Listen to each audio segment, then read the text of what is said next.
The late afternoon sun, a soft, hazy gold, filtered through the blinds of my small Ohio home, painting stripes across the living room carpet. It was a quiet light, the kind that usually brought me a sense of peace, but today it did little to calm the frantic, joyful rhythm of my heart. At 62, you learn to cherish these moments of celebration, the milestones that string a life together. Today was my son Michael's 10th wedding anniversary, and he and his wife, Jessica, were hosting a party at their beautiful home, the one with the sprawling lawn and the big bay windows I'd always dreamed of for him. I looked at the gift sitting on my dining table, wrapped in shimmering silver paper with a perfectly tied navy blue bow. It was a custom-made photo album, its leather cover embossed with the date of their wedding. Inside, I had carefully arranged pictures that chronicled their journey together, from their awkward first date to their college graduation, to the day they brought my granddaughter, Lily, home from the hospital. The final pages were left intentionally blank, a silent testament to all the memories yet to be made. It felt right. It felt like a mother's gift, a tangible piece of my love for them. My reflection in the hallway mirror showed a woman with fine lines etched around her eyes and mouth, silver strands woven through her once dark hair. But my eyes, I thought, still held a spark.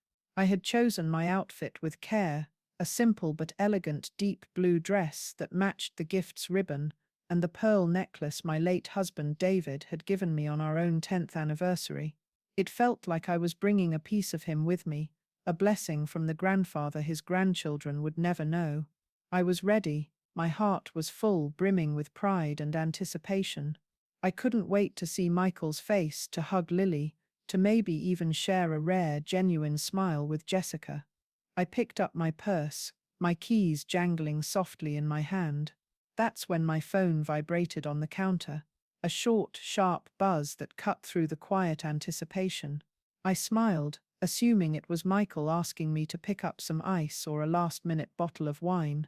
He still did that sometimes, slipping back into the comfortable role of my boy, not just the successful man he had become. I unlocked the screen, my smile faltering as I read the preview of the text. It was from Michael. "Stay home, Mom. This is family only." I read it once, then twice. The words swam before my eyes, sharp and cruel and utterly incomprehensible. Family only. The phrase echoed in the sudden, deafening silence of my home. The air felt thick, heavy, like it was being sucked out of the room. My hand trembled, and I had to place my phone back on the cool granite countertop as if it were burning my skin. My first thought was that it had to be a mistake, a typo, a bizarre joke I wasn't in on. I typed back, my fingers clumsy and stiff. "What do you mean, honey? Is everything okay?" The reply was almost instantaneous, which was somehow worse. There was no hesitation, no remorse. "Everything's fine. We just decided we wanted a smaller, more intimate thing. Just us and Jessica's family. We'll see you some other time." Just us and Jessica's family. My breath hitched in my chest, a painful, shallow gasp. I sank onto one of the dining chairs, my legs suddenly unable to support me. The beautifully wrapped gift on the table now seemed like a mockery. The blue dress felt like a costume for a play I was no longer a part of. I, Sarah, his mother, was some other time. My mind, a confused and wounded animal, began to race backward. It flashed to the countless nights I'd spent rocking a colicky Michael to sleep, my own exhaustion a distant second to his comfort. It flew to the double shifts I worked as a waitress for years after David passed away, my feet aching but my spirit driven by the single-minded goal of giving Michael a life better than the one I had. I could still smell the stale coffee and bleach from the diner, a scent that had clung to my clothes for a decade. I saw myself sitting at a sterile bank office, signing the papers for a second mortgage on this very house, the only real asset I had, so he could go to a prestigious university without the crushing weight of student loans. "It's an investment in your future, honey," I'd told him, my hand shaking just like it was now. He'd hugged me, his eyes bright with gratitude. "I'll make you proud, Mom. I'll pay you back for everything." And he had made me proud. He'd excelled, landed a great job, met Jessica. When they wanted to buy their first house, the one they were in right now, they were short on the down payment. I didn't hesitate. I cashed out a significant portion of my retirement savings, the nest egg David and I had painstakingly built. What's the point of having it if I can't help my family? I'd reasoned, ignoring the knot of fear in my own stomach about my future. Jessica had smiled, a tight, polite smile that didn't quite reach her eyes, and said, "That's so generous of you, Sarah." Michael had promised, once again, to make it up to me. But generosity, it seemed, had an expiration date. My investment had matured, and now the beneficiary was cutting me out of the portfolio. I wasn't just his mother, I was the silent, uncredited executive producer of his entire life. I had laid the foundation, poured the concrete, and hammered in the nails of the very stage he now stood upon, and he had just texted to tell me I wasn't welcome to attend the show. A wave of hot, bitter anger surged through me, eclipsing the initial shock and hurt. It was a feeling I wasn't accustomed to. I was a nurturer, a peacekeeper. I had always swallowed my pride, accepted Jessica's cool distance and passive-aggressive comments for the sake of keeping the family together. I'd told myself she was just protective of her husband, that her own family's wealth made her see my simple life as something to be managed, to be kept at arm's length. I had made excuses for her, and by extension for Michael's passivity. But this was different. This wasn't a forgotten invitation or a scheduling mix-up. This was a deliberate, cold-blooded exclusion, an erasure, and it was delivered by my son, the boy whose scraped knees I had bandaged and whose broken heart I had mended. I stood up, the chair scraping harshly against the floor. I walked back to the mirror and looked at my reflection again. The woman staring back wasn't just a mother. She was a survivor. She had weathered the grief of widowhood, the strain of single parenthood, the quiet fears of financial insecurity. She had built a life for her son from the ashes of her own, and she was not going to stay home. The tears that had threatened to fall evaporated, replaced by a steely resolve that settled deep in my bones. I wasn't going to crash their party to scream or cry. I wasn't going to make a scene. That wasn't my style. No, I was going to deliver a message of my own. My presence was going to be my reply. I was going to walk into that house, the one my sacrifices helped buy, and I was going to look my son in the eye. He wanted family only. Fine. I was going to remind him, and everyone else in that room, exactly who built that family. I smoothed down my dress, picked up my purse, and with a steady hand, I took the silver-wrapped gift from the table. The blank pages at the end of the album no longer felt like a promise. They felt like a warning. The 20-minute drive to Michael and Jessica's neighborhood was a journey through a different world. I left behind my modest street of small post-war bungalows and aging oak trees and entered the manicured perfection of the estates at Willow Creek. The name itself felt exclusive. Here, the houses were large, modern structures with 3-car garages and lawns so uniformly green, they looked like astroturf. There were no cracked sidewalks or peeling paint, only pristine driveways and professionally landscaped gardens. It was the physical manifestation of the success I had always wanted for Michael, yet driving through its quiet, imposing streets, I had never felt more like an outsider. A light drizzle had begun to fall, the grey sky weeping softly onto the immaculate scenery. It matched my mood perfectly, a somber, determined calm. My knuckles were white on the steering wheel, but my breathing was even. I wasn't fueled by rage anymore, but by a cold, clear sense of purpose. Every perfectly placed brick on these houses seemed to whisper a reminder of the money I'd given them, the retirement I had postponed. My sacrifice wasn't just in the past. It was a living, breathing part of this very landscape. I found their house easily. It was one of the biggest on the block, and the stream of expensive cars parked along the curb told me the intimate gathering was larger than Michael's text had implied. I saw Jessica's father's silver Mercedes, a car he boasted about at every family gathering. I saw her sister's oversized SUV, probably filled with toys to keep the cousins entertained.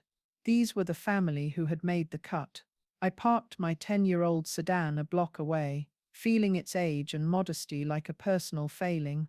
Taking a deep breath, I got out and started walking.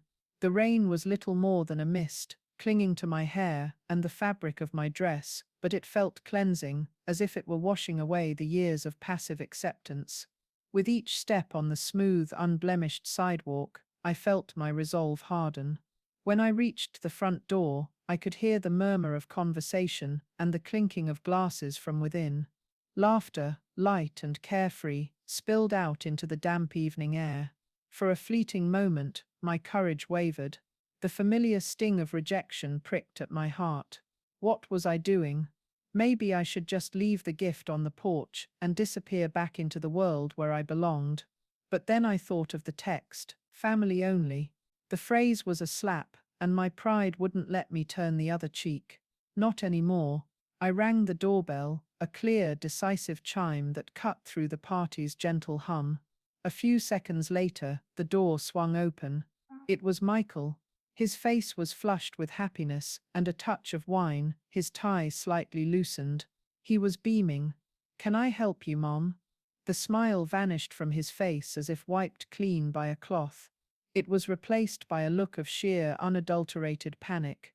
His eyes darted from my face to the gift in my hands and then nervously over his shoulder back into the house. What are you doing here?" he stammered, his voice a harsh whisper. He quickly stepped outside, pulling the door partially closed behind him to shield the scene from his guests. "Hello, Michael," I said, my voice steady and surprisingly calm. "I believe you're celebrating your anniversary. I brought you a gift."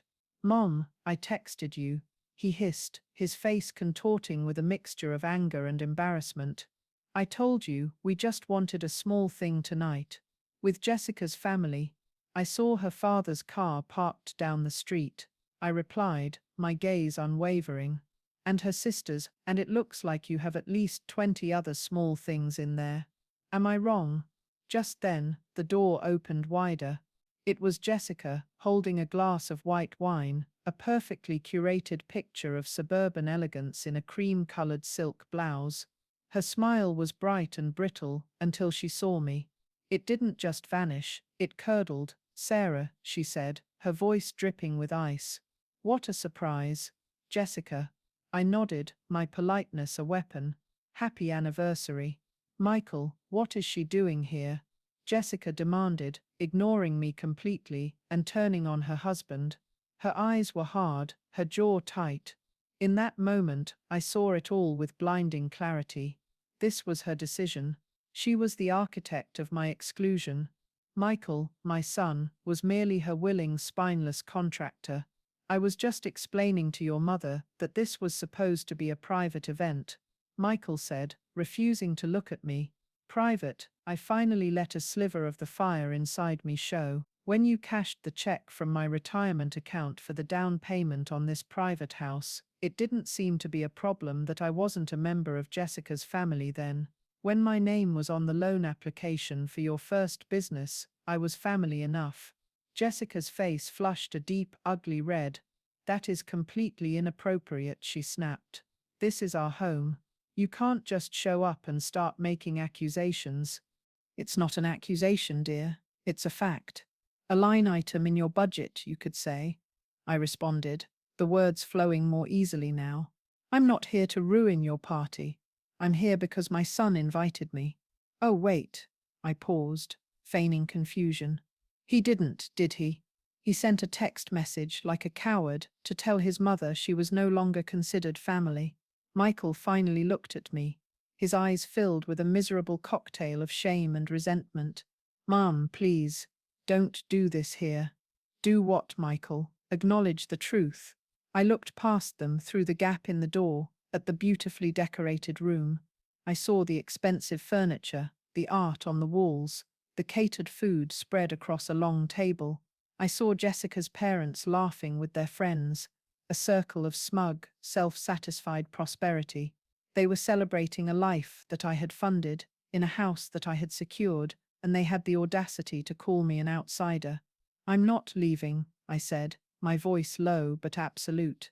I pushed gently past my stunned son and his furious wife and stepped into the foyer.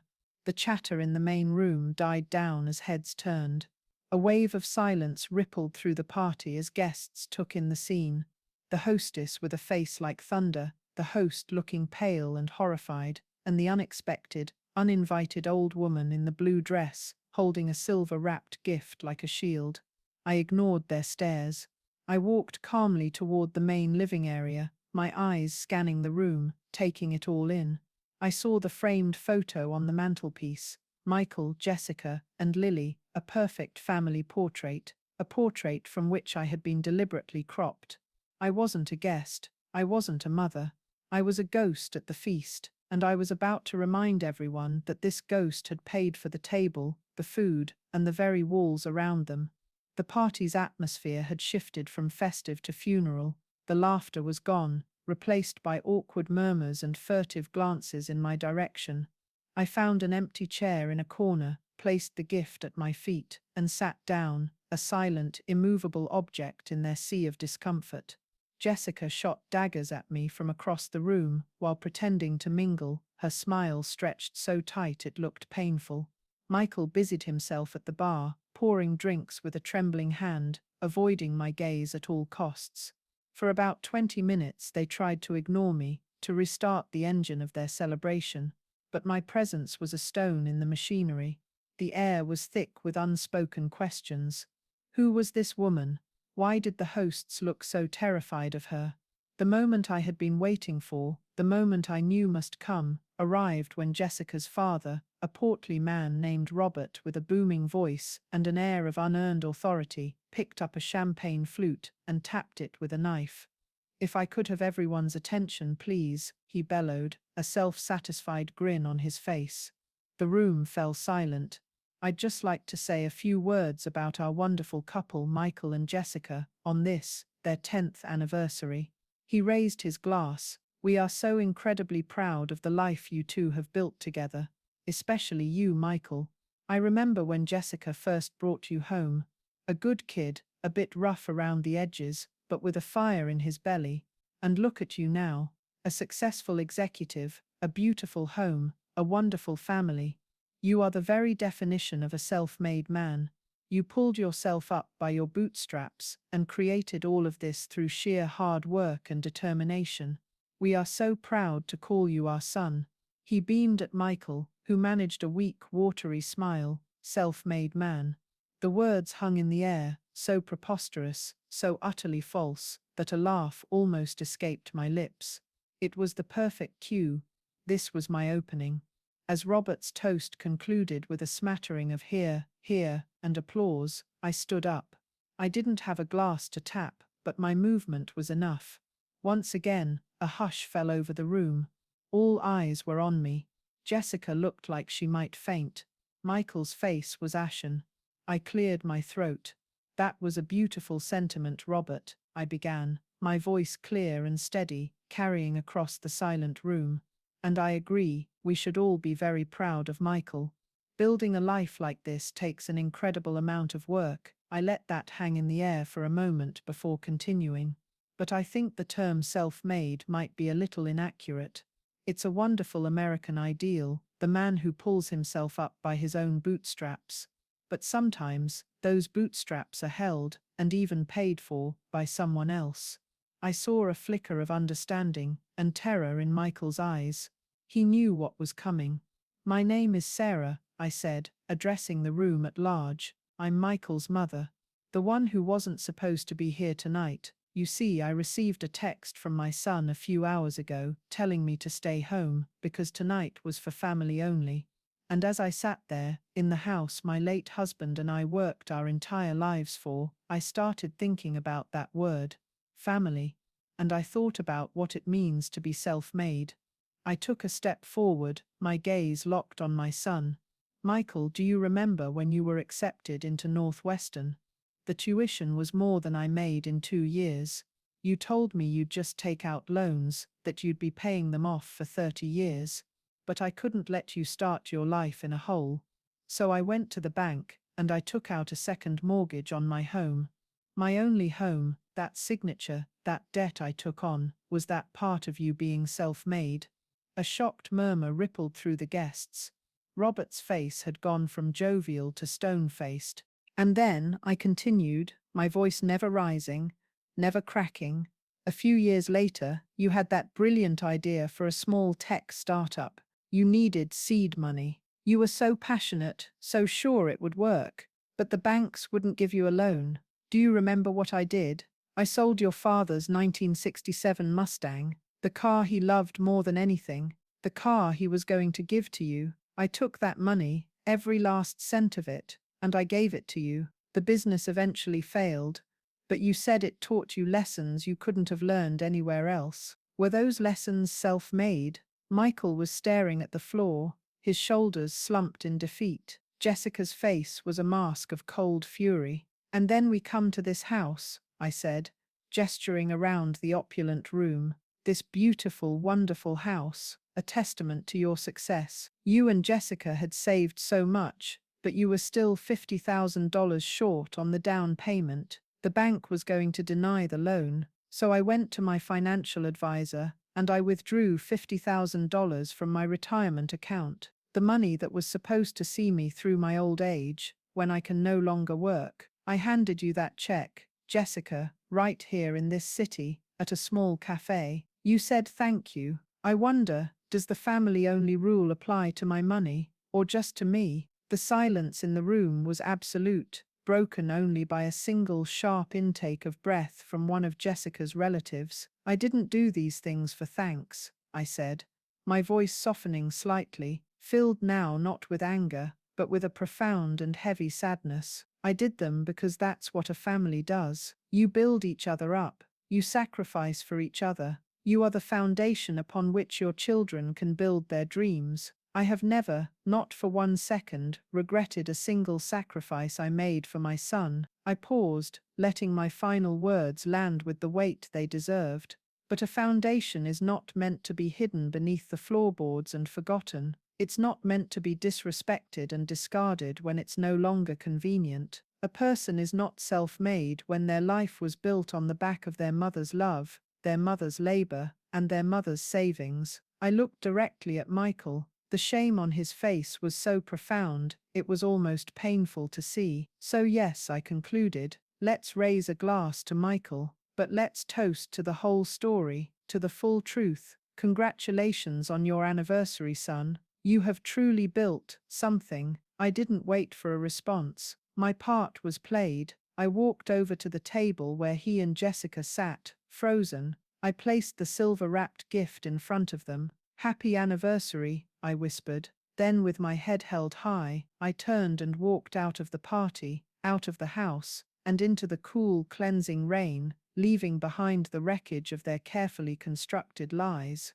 The drive home was a blur. The adrenaline that had surged through me during my speech drained away, leaving a hollow, aching void in its place. The rain was coming down harder now, washing the streets clean, and I wished it could do the same for my heart. I hadn't cried at the party, but as I unlocked the door to my own quiet, empty house, the tears finally came. They weren't tears of weakness or regret, but of release. It was the letting go of decades of pent-up hurt, of quiet compromises, of the slow, painful erosion of my place in my son's life. I slept fitfully that night, my dreams a chaotic jumble of my speech, David's old Mustang, and the cold, dismissive look on Jessica's face. When I woke, the house felt different, quieter but not in a lonely way. It felt like it was mine again. The silence was a space I could now fill with myself. The days that followed were strange. I expected a phone call, an angry text, perhaps even Michael showing up at my door, but there was nothing, just a profound, unbroken silence. Part of me was wounded by it, a testament to how deeply the maternal instinct to be needed is ingrained, but another, stronger part of me felt liberated. I started reclaiming my life in small ways. I called my friend Carol, who I'd been putting off seeing because I was always on call for babysitting Lily. We had lunch, we laughed for 2 hours, and I didn't check my phone once. I went to the community center and signed up for a pottery class, something I'd wanted to do for years, but had always told myself I didn't have the time or money for. My hands, which had spent years cooking meals for others and writing checks from my savings, were now covered in wet, malleable clay. I was shaping something for myself. A week turned into 2. The silence from Michael and Jessica's house was a heavy blanket over my thoughts, but it no longer smothered me. I was rediscovering Sarah, not just Mom. I found I quite liked her. She was resilient, she was creative, she deserved better. Then one rainy Tuesday afternoon, almost 3 weeks after the party, there was a knock on the door, not the confident chime of a doorbell, but a soft, hesitant rap. I knew who it was before I even opened it. Michael stood on my porch, drenched and looking smaller than I'd ever seen him. He wasn't the successful executive from the party, he was just a man in a wrinkled suit, his hair plastered to his forehead by the rain, his eyes red-rimmed and full of a misery that was painful to witness. "Hi, Mom," he said, his voice hoarse. I didn't say anything. I just stepped aside and let him in. He dripped onto the entryway rug, standing there awkwardly, not knowing what to do with his hands. Can I sit down?" he asked. I nodded toward the living room. He sat on the edge of the sofa, the same spot where he'd confessed to crashing his first car at 17. "I don't know what to say," he began, staring at his hands. "I'm sorry feels stupid. It's not enough." "No," I said softly, "it's not." He looked up, and I saw the full extent of his shame. "You were right. About everything." I heard those words coming out of Robert's mouth, self-made man, and I felt like a fraud, because I knew. I've always known. I let myself forget. It was easier. "Easier than what, Michael?" I asked, my voice devoid of accusation, genuinely wanting to understand. "Easier than standing up to your wife. Easier than admitting you didn't do it all on your own." He flinched, but he nodded. "Jessica, she comes from a world where appearances are everything, where your story is as important as your bank account. The story of the scrappy guy who made it on his own was better than the story of the guy whose mum bailed him out over and over. And I let her write that story. For us. I went along with it, because I was weak, because I loved the way it made me look, and I let it poison everything." He finally broke, his shoulders shaking with silent sobs. "That text, Mom, sending that text was the lowest I've ever felt in my life. The moment I hit send, I hated myself. And when you showed up, I was horrified, but I was also relieved, because someone was finally calling me out on the lie I was living." He told me everything. The party had imploded after I left. Jessica's family was scandalized. His friends were shocked. Jessica had screamed at him for hours, not because he'd hurt me, but because I had embarrassed her. He'd spent the last 3 weeks sleeping on the couch. Their beautiful house had become a cold, silent prison. I listened, my heart aching for the boy he was, and the broken man he had become. But I also knew this was a necessary breaking. Sometimes, things have to fall apart completely before they can be put back together in the right way. "I'm so sorry, Mom," he whispered again, his voice cracking. "I took everything you gave me and threw it back in your face. You are my family. You're the only reason I have a family, and I let you think you weren't." I went to the kitchen and came back with a glass of water for him and a cup of tea for me. I sat in the armchair opposite him. "I hear your apology, Michael," I said quietly, "and I believe you are sorry,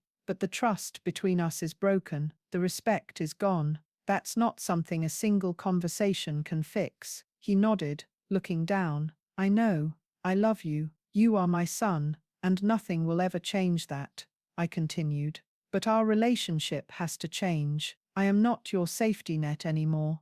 I am not your bank. I am not the person you call only when you need something and discard when you don't. I am your mother, and from now on, you will treat me with the respect that title deserves, that I deserve." I laid out my terms, not as punishments, but as the blueprint for a new foundation. He and Jessica needed counseling. He needed to learn to be a husband and a son, not just his wife's spokesman. My relationship with my granddaughter, Lily, would be on my terms, in my home, not just when it was convenient for them. "And you," I said, my voice firm, we'll start paying back the $50,000 from my retirement account, even if it's just $100 a month. It's not about the money, it's about the principle. It's about you finally honoring a promise. He looked at me, and for the first time that afternoon, I saw a flicker of the determined man I knew he could be, a man of integrity. Okay, he said, his voice clear.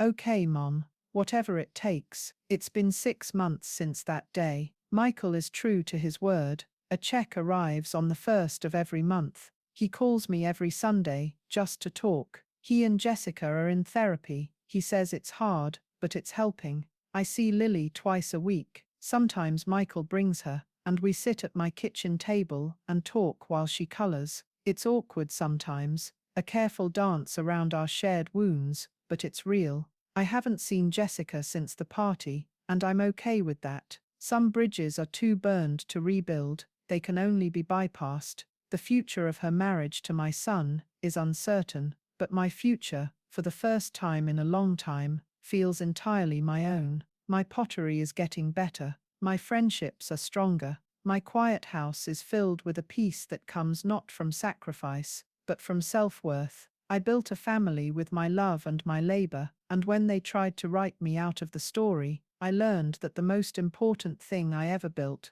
was my own strength. They learned that day that you can't erase the foundation without causing the whole house to crumble. And I learned that sometimes the only way to truly be seen is to refuse to be invisible.